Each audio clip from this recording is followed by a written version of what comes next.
Shalom, selamat pagi, salam sejahtera bagi kita sekalian, jemaat yang diberkati oleh Tuhan. Kita bersyukur bahwa kembali kita boleh diperjumpakan dalam santapan rohani kita dari Jemaat Silo Campagaya, Klasis Makassar Tengah, edisi Sabtu 3 Desember tahun 2022. Bersama-sama kita akan meletakkan seluruh pengharapan kita, aktivitas dan pekerjaan kita di hari ini di dalam kehendak dan kuasa Allah. Dan kita percaya bahwa firman Tuhan yang akan menuntun perjalanan kehidupan kita di hari ini akan terus memampukan kita bersama untuk menjadi berkat bagi sesama. Kita akan membaca, mendengarkan dan merenungkan sabda Tuhan. Namun sebelum itu, mari kita berdoa. Bapa di dalam sorga, Tuhan yang kami sembah di dalam Kristus Yesus, kami bersyukur dan bersukacita bahwa kasih dan kuasa-Mu terus kami nikmati dan alami hingga pada saat ini.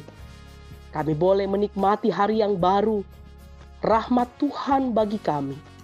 Dan karena itu, ucapan syukur, pujian sembah senantiasa kami angkat di saat ini. Terima kasih Bapa di sorga. Kembali kami boleh dipersekutukan dalam waktu teduh saat ini untuk kami bersama-sama mendengarkan akan firman-Mu. Tuntunan Roh Kudus kami harapkan menerangi hati kami sehingga firman yang akan kami baca, dengarkan, dan renungkan bersama mengubahkan kami, menuntun dan menerangi akan kehidupan kami, sehingga hari ini kami boleh jalani dengan terus mengandalkan hikmat Tuhan dan senantiasa hidup kami arahkan hanya kepadamu. Bapa di dalam kerajaan sorga, inilah kami ya Tuhan. Kami rindu mendengarkan firman Tuhan. Ampuni dosa dan kesalahan kami, dan bersabdalah, kami sedia mendengarkannya. Di dalam Kristus Yesus kami berdoa. Amin. Bapak Ibu saudara-saudara yang kekasih di dalam Tuhan, bacaan kita di pagi hari ini terambil dari Injil Yohanes pasal 1 ayat 19 sampai 28. Yohanes pasal 1 ayat 19 sampai 28. Demikianlah firman Tuhan. Kesaksian Yohanes tentang dirinya sendiri. Dan inilah kesaksian Yohanes ketika orang Yahudi dari Yerusalem mengutus beberapa imam dan orang-orang Lewi kepadanya untuk menanyakan dia, "Siapakah engkau?" Ia mengaku dan tidak berdusta, katanya, "Aku bukan Mesias." Lalu mereka bertanya kepadanya, "Kalau begitu, siapakah engkau? Elia?" Dan ia menjawab, "Bukan." "Engkaukah nabi yang akan datang?" Dan ia menjawab, "Bukan." Maka kata mereka kepadanya, "Siapakah engkau? Sebab kami harus memberi jawab kepada mereka yang mengutus kami. Apakah katamu tentang dirimu sendiri?" Jawabnya, "Akulah suara orang yang berseru-seru di padang gurun. Luruskanlah jalan Tuhan, seperti yang telah dikatakan Nabi Yesaya." Dan di antara orang-orang yang diutus itu, ada beberapa orang Farisi. Mereka bertanya kepadanya, katanya, "Mengapakah engkau membaptis? Jikalau engkau bukan Mesias, bukan Elia, dan bukan Nabi yang akan datang." Yohanes menjawab mereka, katanya, "Aku membaptis dengan air. Tetapi di tengah-tengah kamu berdiri dia yang tidak kamu kenal, yaitu dia yang datang kemudian daripadaku. Membuka tali kasutnya pun aku tidak layak." Hal itu terjadi di Betania yang di seberang sungai Yordan, di mana Yohanes membaptis. Sedemikian jauh pembacaan firman Tuhan. Yang dikatakan berbahagia adalah kita yang senantiasa rindu untuk membaca firman-Nya, menghayatinya, dan memberlakukannya dalam hidup kita. Amin. Dari bacaan kita di pagi hari ini, diberikan sebuah tema untuk kita renungkan bersama, bukan untuk mencari nama. Bukan untuk mencari nama. Jemaat Tuhan, ada ungkapan yang mengatakan bahwa kesempatan itu ada di dalam kesempitan. Yang berarti bahwa terkadang kita memanfaatkan kesempatan yang ada demi diri sendiri, baik untuk pujian atau untuk mendapatkan keuntungan pribadi. Mungkin menjadi orang penting merupakan kerinduan banyak orang, sehingga usaha untuk mencapai ketenaran begitu diperjuangkan. Akan tetapi, kisah Yohanes Pembaptis sangat berbeda. Ia malah tidak memprioritaskan kepentingan dirinya, walaupun sesungguhnya dia mempunyai kesempatan.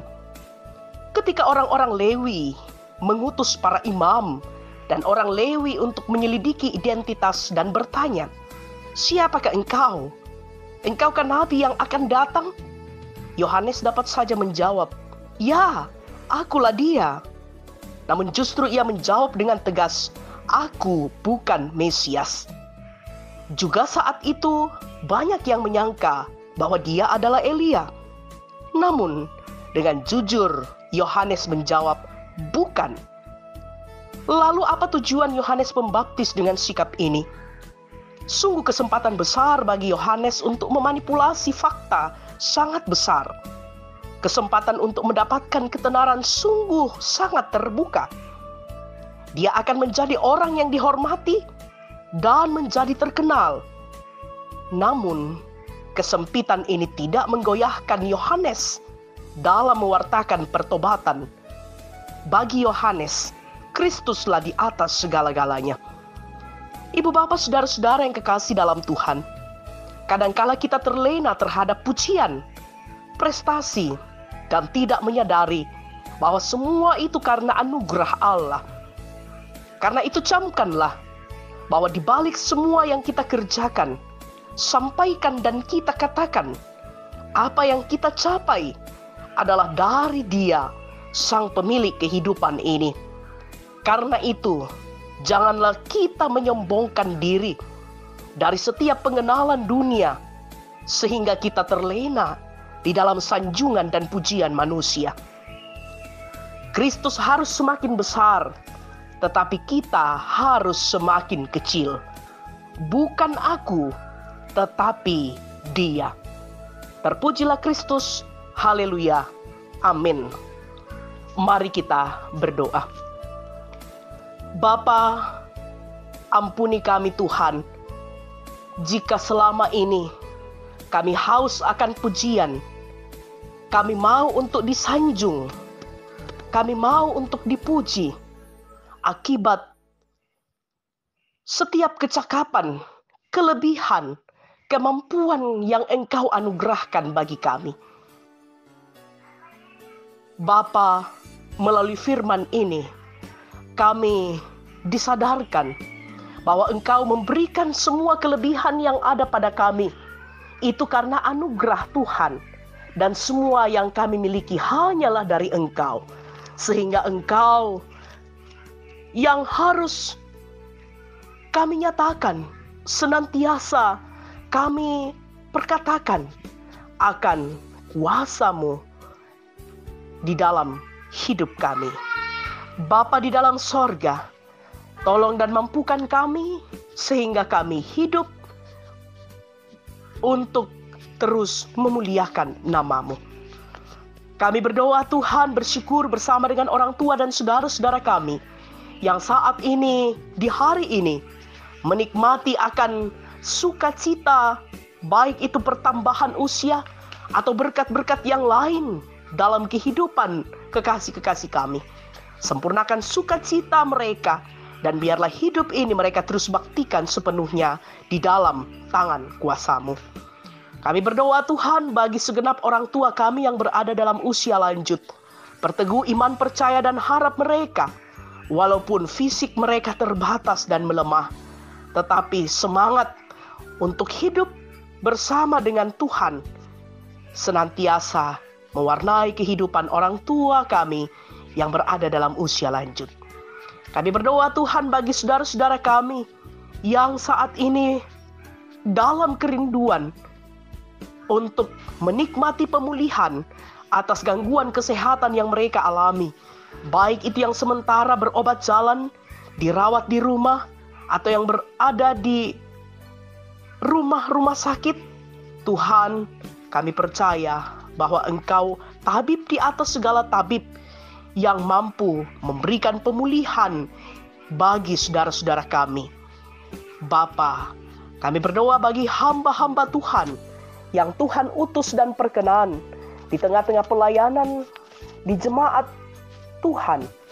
Kiranya senantiasa hikmat-Mu, kesetiaan untuk melayani Engkau, mengandalkan kuasa Tuhan, senantiasa terus terpatri di dalam hati setiap hamba-hamba dan pelayan-pelayan-Mu. Bapa di dalam sorga, hidup dan kehidupan kami hari ini, kami serahkan ke dalam tangan kasih Tuhan. Dan biarlah dalam kami memaknai akan hari atau momen di mana kami diberikan kesempatan yang indah untuk merenung betapa besarnya kasih-Mu bagi kami umat manusia melalui minggu-minggu Advent ini. Kiranya senantiasa kami terus dibaharui di dalam Kristus. Inilah kami Tuhan yang datang berdoa kepadamu. Tuntun kami sepanjang hari ini, biarlah kami terus hidup berkenan di hadapan Tuhan. Di dalam Kristus Yesus, kami datang berdoa, bermohon dan bersyukur kepadamu. Amin. Bapak, Ibu, saudara-saudara yang kekasih dalam Tuhan, demikianlah persekutuan kita di pagi hari ini. Selamat menjalani akhir pekan dan selamat mempersiapkan diri untuk menikmati persekutuan esok hari dalam ibadah minggu. Tuhan memberkati. Salam sehat.